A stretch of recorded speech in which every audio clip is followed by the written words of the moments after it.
orang yang kerja di pertanian Jepang itu biasanya rumahnya 3 tingkat. Jujur lur, Nyawatasi selama kerja di pertanian itu sering banget diejek kayak gini. Jauh-jauh ke Jepang cuman buat jadi petani. Di dalamnya itu lumpur ya, terus pas aku nyebur airnya langsung hitam lur, keluar dari bawah. Hitam. Aduh. Jaket kipas. Gede banget kan lur. Nih. Jadi kipas kayak gini lur, ada 2 ya. Oke teman-teman, kembali lagi di channelnya Nyawatasi. Penampilan boleh kayak gini, tapi hati harus tetep pink ya teman-teman. Oke, di kesempatan kali ini lur, Nyawatasi mau mengajak kalian review tempat kerja nih Nyawatasi di Jepang ya. Karena banyak banget yang komen, bang kerjanya apa di Jepang, mas kerjanya apa, kerjanya ngapain, di tempat pertanian kah, di perhotelan kah gitu. Pokoknya banyak banget lah lur yang nanya ya. Maaf belum bisa balas komen satu persatu, tapi kali ini Nyawatasi mau bikinin video buat kalian lur. Oke, tapi kalian harus lihat dulu penampilannya Nyawatasi lur. Nih, jadi kerjanya kan emang kayak gini ya. Jadi asal mula intro video Nyawatasi itu karena ini lur, karena penampilannya Nyawatasi itu dulu pas pertama kali bikin video ya emang kotor gini lur. Emang soalnya dulu ya habis kerja bikin video, habis kerja bikin video lur. Ini kerjanya tadi habis ngegulung ini lur, ngegulung plastik ya. Jadi hari ini tuh kerjanya di dalam hose. Ini hose yang paling besar lur. Nanti aku bakal review tempat yang lain ya. Nih, ini hose-nya gede banget lur. Tempat pertanian stroberi ya lur. Ini ada CCTV-nya juga nih. Canggih lah lur. Ini jendelanya ya, jendelanya juga bisa nutup sendiri lur. Kalau panas dia buka, kalau misalkan dingin dia bakal nutup. Pokoknya modern banget lah. Nah, pekerjaan hari ini kan tadi ini ya, ngegulung ini plastik biniru ya. Terus selanjutnya lur, nanti kita bakal mupuk nih. Pupuknya gede banget lur, bayangkan. Ini sekitar berapa nih? Nggak ada kiloannya ya, nggak ada ukurannya nih lur. Pokoknya nanti kerjanya nyebar pupuk ini ya. Nih, lahan seluas ini dikerjain 4 orang ya. Terus lur, kemarin kan ada yang nanya ya, kerjanya di daerah mana? Ini Nyawatasi di daerah Fukuoka lur. Fukuoka ya, daerah bawah lah, deket Kumamoto sama Saga lur. Sama Ritsuki juga sebenarnya deket lur. Ini kalau Nyawatasi kerja di sini, itu jalan kaki juga nyampe ya. Soalnya tempat tinggalnya Nyawatasi itu di sana lur. Di pedesaan itu ya. Tuh rumahnya dikit banget di sana. 20 sampai 30 paling rumahnya. Nah, kalau ini hose yang pertama, ini hose F ya lur, kami nyebutnya F. Terus ini G, hose G. Lihat, kita impleng-impleng ya alat-alat pertaniannya. Ini bak buat ngisi kayak mau misalkan mau nyiram pupuk gitu. Nah, kalau ini tempat penyimpanan minyak apa ya lur? Toyu lur. Toyu itu kalau nggak salah minyak tanah ya. Nih, buat listrik juga pakai minyak nih, gede banget. Terus hose yang satunya masih ditutupin plastik lur. Lihat nih, lihat ya. Suhunya bisa sampai 50-60 lur di dalam. Wah, gila, gak kuat, bisa keracunan juga ya. Terus biasanya kan banyak banget yang nanya lur, kalau pertanian itu kalau misalkan kebelet pup di mana? Nah, ini ada toilet kayak gini ya. Teman-temanku di pertanian yang lain juga banyak lur yang kayak gini. Jadi misalkan tempatnya jauh dari rumah pun kan ada toilet ini ya. Nih, aku juga nggak pernah sih, nggak pernah masuk, nggak tahu. Kayak gitu ya. Oke, ini hose-nya 4 doang lur. Tapi yang paling panjang ini sih, ini panjang banget. Kita review tempat pembibitan ya. Sekarang soalnya kerjanya lagi membuat bibit. Kita naik sepeda. Oke, kita menuju tempat hose yang kecil ya lur. Tapi di sana ada tempat anggur sama pembibitan pohon stroberinya lur. Ini udah kelihatan lur. Ini kan hose yang di belakang yang pertama ya. Tuh, yang itu tuh. Kelihatan kan? Ini nanam kacang juga lur petani di sini. Padinya lemu-lemu bro, sejuk banget bro. Pulang kerja, jadi Nyong Watasi itu pulang kerjanya jam 5 ya lur kalau musim panas. Kalau musim dingin bisa sampai jam 7 malam ya.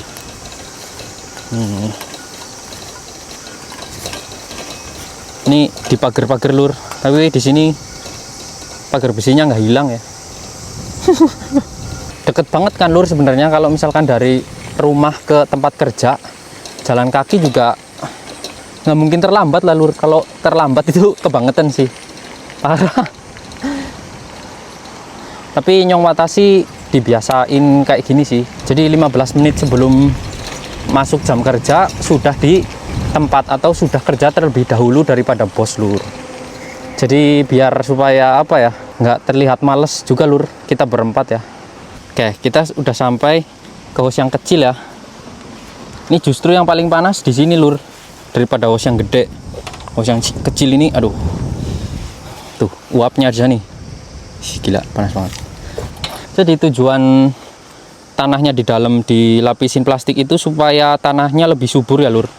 Ini kan udah disemprot pupuk ya.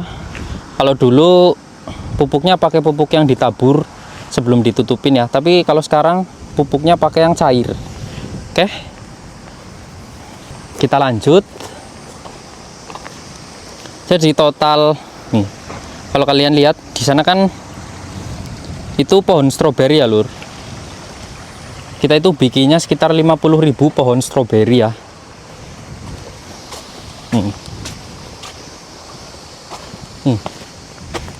Pohon stroberi ya, full sampai sana. Oke lur, jauh ini kalian udah tahu lah ya pekerjaan Nyong Watasi apa di Jepang.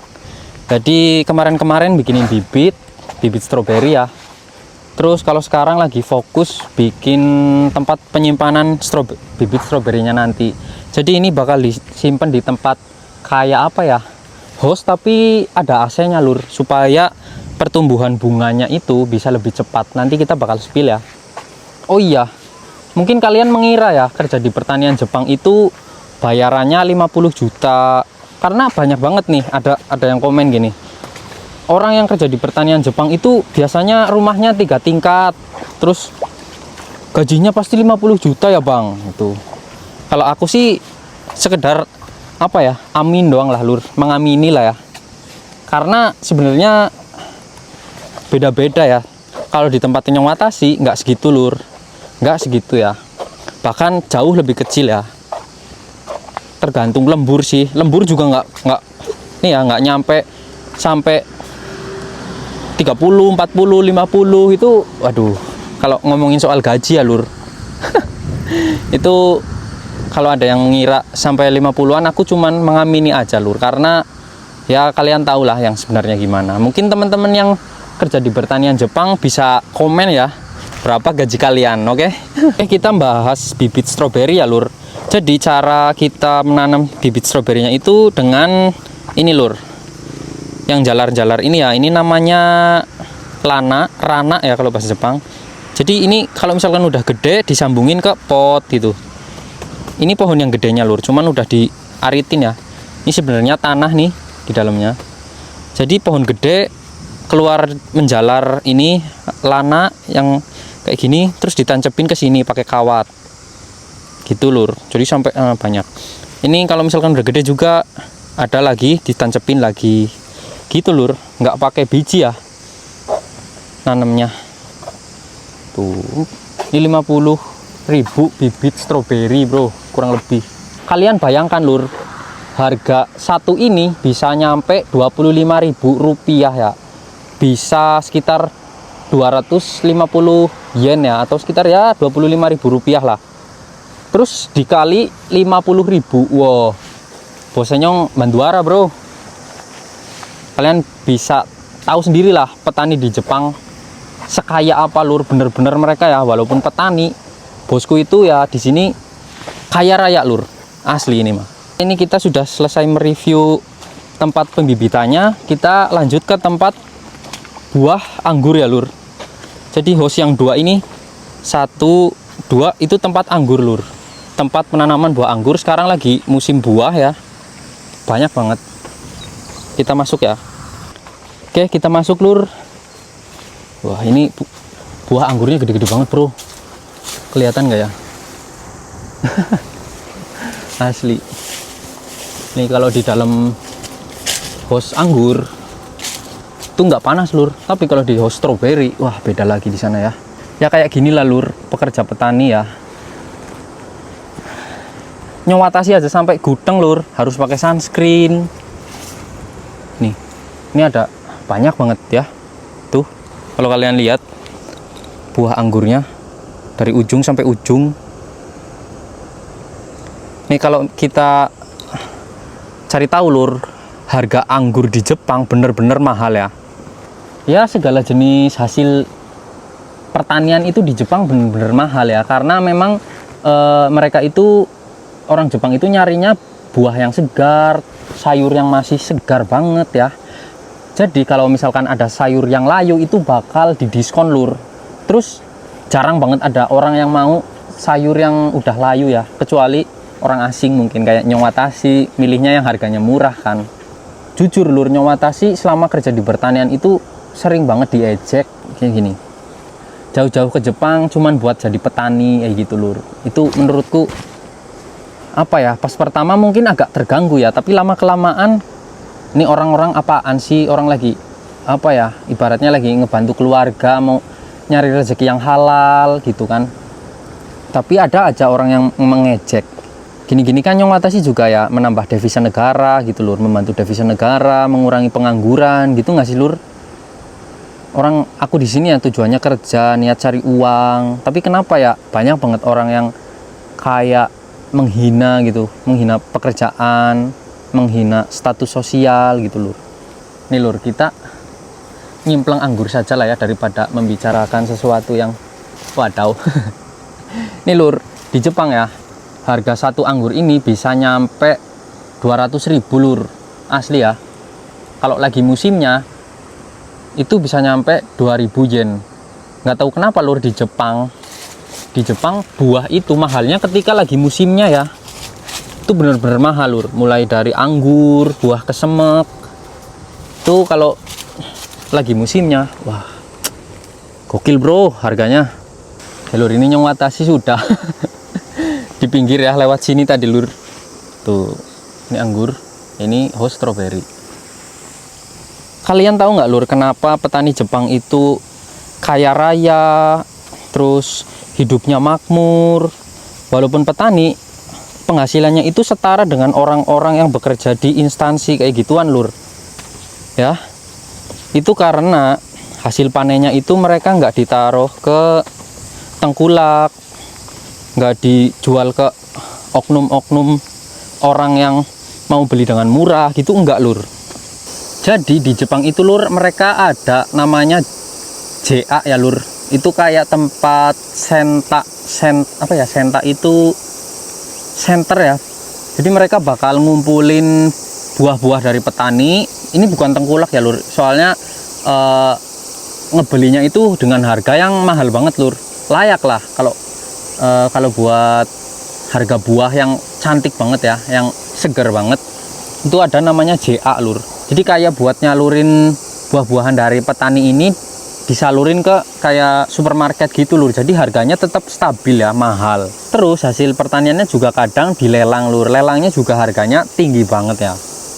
Terus ada lagi, kalau mereka kayak apa ya, kayak hasil panennya itu nggak terlalu bagus, atau mungkin kebesaran terlalu kecil, misalkan stroberi nih, stroberinya ada yang gede banget, ada yang kecil banget, itu mereka juga bisa menjual sendiri lur. Atau kayak bosku bikin kafe lur, jadi dia bikin kafe stroberi, kafe kayak apa ya, khusus makanan stroberi lah lur, stroberi olahan ya, olahan stroberi.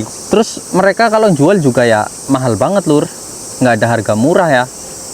Kata mereka murah pun ya menurut Nyowatashi itu mahal ya lur. Oke, kita lanjut ke belakang. Ini di Nyowatashi di belakang hos ya lur. Lihat, airnya melimpah banget. Nih, ada sosis bro. Sosis ini bro. Nih lur. Jadi bosnya Nyong Watashi ngambil airnya dari sini nih. Ini tempat penampungan air ya. Lihat lur, ada lobster air tawar. Nih, kelihatan nggak ya? Ini lobster air tawar ya. Zarigani lur itu namanya. Cantik banget ya, zarigani. Ini banyak banget lur di sini. Nyong Watashi pernah ngambil zarigani di sini, lobster air tawarnya, tapi nggak enak lur. Asli, digoreng itu nggak enak ya. Nah itu buat nyedot airnya ya. Nyong Watashi pernah siblon juga di sini.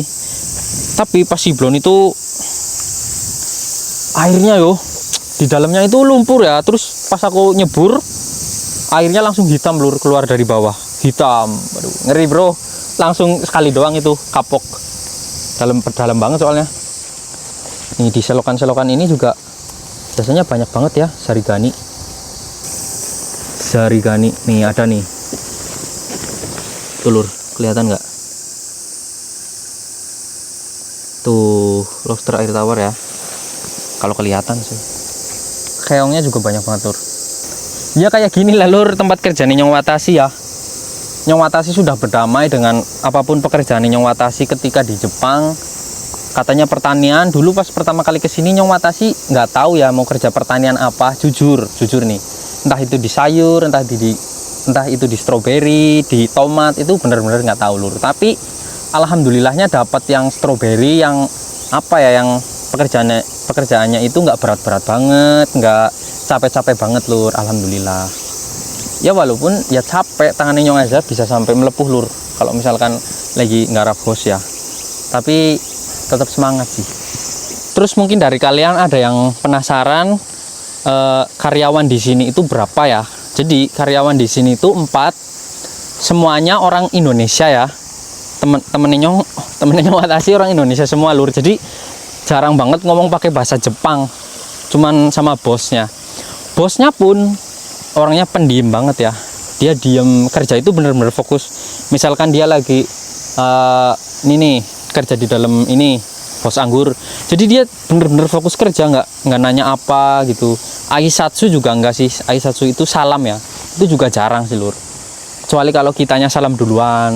Tapi dia orangnya baik banget lur.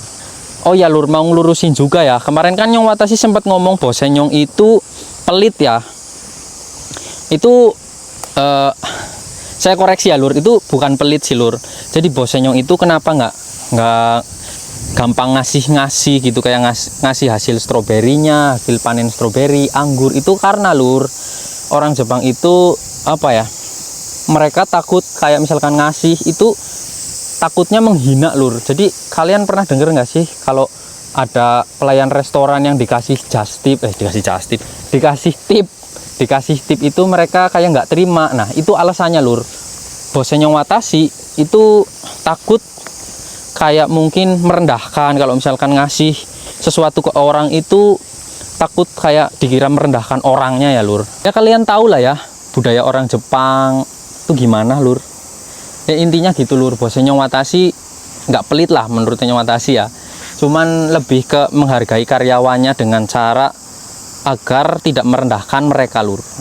Gimana ya bahasanya, susah lur, pokoknya kayak gitulah. Intinya mereka nggak ingin dikira merendahkan karyawannya dengan cara memberi. Oke? Nah kita lanjut lagi ya. Oh iya, ini tadi Nyong Watashi belum nyepil pekerjaan Nyong hari ini ya. Selain ngelipetin plastik tadi lur, ini motongin besi lur. Sumpah ini kayak kerja proyek bro hari ini bro, capek banget sumpah. Ini besi ini dipotongin buat, kalian tahu buat apa lur? Kita ke sana ya. Oh ini tangki air bro. Pokoknya fasilitasnya bener-bener lengkap, modern, canggih lur. Sampai Nyong Watashi aja bingung ya mempelajarinya. Bingung banget lur. Tuh itu sepeda bekas yang kemarin aku ambil ya. Teman-temannya maksudnya, sepedanya kan sepeda listrik yang aku ambil. Nah ini besi-besinya ini buat dipasangin di sini lur. Ini buat hos nyimpen bibit nanti ya, supaya katanya kalau digeser itu nggak licin lur. Nggak licin, nggak susah lah. Jadi kalau didorong itu licin gitu. Nah ini tuh nanti AC lur, kayak AC lah. Kalau bibitnya udah disimpan di sini itu nanti ditutup itunya, kan ada plastiknya lur di atas tuh. Nah ini juga belum ya, yang besi di belakang itu nanti buat di sini lur. Oke lur, ya itu dia tempat kerjanya yang Watashi ya, sepeda legend. Tuh pemandangannya di sini indah banget lur, kalau kerja di sini tuh asik banget ya. Di sananya gunung tuh gunung, persawahan juga lur. Kalau kita mensyukuri sih seneng aja sih lur, hatinya lur. Nih besinya, motongin besi bro kayak orang proyek. Oh iya lur, kalian percaya nggak sih panas di Jepang itu panasnya lebih panas dari Indonesia ya. Apalagi nih Nyong Watashi kerjanya itu di dalam hos itu, aduh panasnya bro, panasnya itu kayak uap gitu loh, angin tapi anginnya itu panas ke muka gitu. Maka dari itu lur, Nyong Watashi mau ngeliatin sesuatu ke kalian nih, jaket kipas. Gede banget kan lur nih. Jadi kipas kayak gini lur, ada dua ya. Ini membantu banget lur ketika kerja ya. Anginnya sampai angin topan bro. Ini lur sebenarnya nggak mau banget sih beli ini karena harganya mahal ya. Ini harganya lur bisa nyampe 3 juta lur, 2,8 mang, hampir 3 juta rupiah kalau dirupiahin ya. Tapi mau gimana lagi ya, butuh lur buat kerja. Ini udah bolong juga nih, setahun yang lalu lur belinya. Oke lur, untuk videonya mungkin segini dulu ya.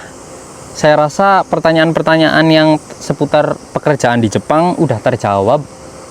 Atau mungkin kalau misalkan ada yang belum terjawab, boleh silakan kalian tulis di komentar ya lur. Oke, terima kasih yang udah menonton. Sebelumnya saya doakan kalian semoga selalu disehatkan, selalu dilancarkan rezekinya, dan dipermudah segala urusannya lur. Hari ini di video ini nggak ada intro lur, lupa nggak intro ya, tapi jangan kelalen. Subscribe bro, like, komen. Oke lur, Nyong Watashi pamit. Terima kasih ya sudah menonton. Bye bye.